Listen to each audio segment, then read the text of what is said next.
বাংলাদেশের কাছে প্রথম টি-20 হারায় পিচ নয় ক্রিকেটারদের দুষলেন পাকিস্তানের সাবেকরা। শোয়েব আখতারের মতে ব্যাটিং ব্যর্থতায় ম্যাচ হেরেছে পাকিস্তান, আর সালমান বাট বলছেন পিচ সবার জন্য সমান। বসুন্ধরা ডায়াপেন্ট এখন আরও উন্নত। এই হট এয়ার থ্রো টপশিট দ্রুত শোষণ করে সোনামণিকে দেয় কোমল অনুভূতি। ঘরের মাঠে হোয়াইট ওয়াশ করে পরের মাঠে মুদ্রার উল্টোপিঠ দেখেছে পাকিস্তান। বাংলাদেশের বিপক্ষে প্রথম ম্যাচেই ভরাডুবি, তাতেই পাকিস্তান কোচের কাঠগড়ায় মিরপুরের পিচ।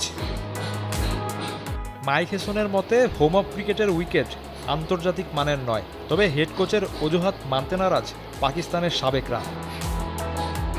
ব্যাটারদের দায় দেখছেন শোয়েব আখতার, শাহিন আফ্রিদি, নাসিম শাহের মতো বোলারদের অভাব দেখেছেন রাওয়ালপিন্ডি এক্সপ্রেস।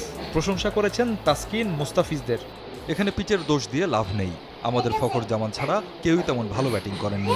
শাহিন, নাসিম শাহর মতো পেসারের অভাব হাড়ে হাড়ে টের পেয়েছে দল। তাসকিন মুস্তাফিজ দুর্দান্ত বোলিং করেছেন। সালমান বাট বলছেন পিচ দু দলের জন্যই সমান। পাকিস্তানের রান আর একটু বেশি হলে ম্যাচের চিত্র অন্যরকম হতে পারত।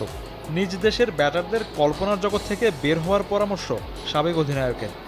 দেখুন, দুই দলের ব্যাটাররা একই পিচে খেলেছেন। কখনো বল টার্ন করবে, কখনো লো হবে, এটাই স্বাভাবিক। পাকিস্তান আর 40 রান বেশি করলে লড়াই করতে পারত।